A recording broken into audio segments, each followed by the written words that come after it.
ஜெகஜால கில்லாடி படத்தை தயாரிப்பதற்காக வாங்கிய கடனை திருப்பி செலுத்தாதது தொடர்பான வழக்கில் நடிகர் திலகம் சிவாஜி கணேசனின் வீட்டை ஜப்தி செய்ய சென்னை உயர்நீதிமன்றம் உத்தரவிட்டுள்ளது.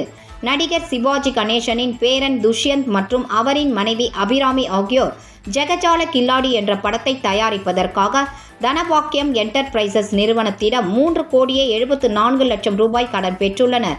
ஆனால் இந்த கடன் தொகையை திருப்பி தராததால் இருவர் மீது தயாரிப்பு நிறுவனம் வழக்கு தொடர்ந்தது.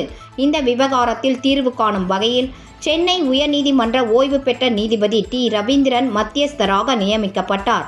இதையடுத்து இந்த விவகாரத்தை விசாரித்த நீதிபதி ரவீந்திரன் கடன் தொகை வட்டியுடன் சேர்த்து 9,02,40,000 ரூபாயை வசூலிக்க ஏதுவாக ஜெகஜால கில்லாடி படத்தின் அனைத்து உரிமைகளையும் தனபாக்கியம் என்டர்பிரைசஸ் நிறுவன நிர்வாக இயக்குநரிடம் ஒப்படைக்கும்படி கடந்த 2024ஆம் ஆண்டு மே மாதம் 4ஆம் தேதி உத்தரவிட்டார்.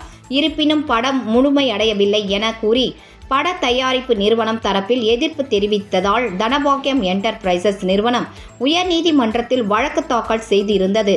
இந்த வழக்கை விசாரித்த நீதிபதி அப்துல் குதுஸ் பதில் மனு தாக்கல் செய்ய ஈசன் புரொடக்ஷன்ஸ் தரப்பில் அவகாசம் கேட்டபோது இதுவரை பதில் மனு தாக்கல் செய்யவில்லை என கூறி நடிகர் திலகம் சிவாஜி கணேசனின் வீட்டில் ஜப்தி செய்ய உத்தரவிட்டார்.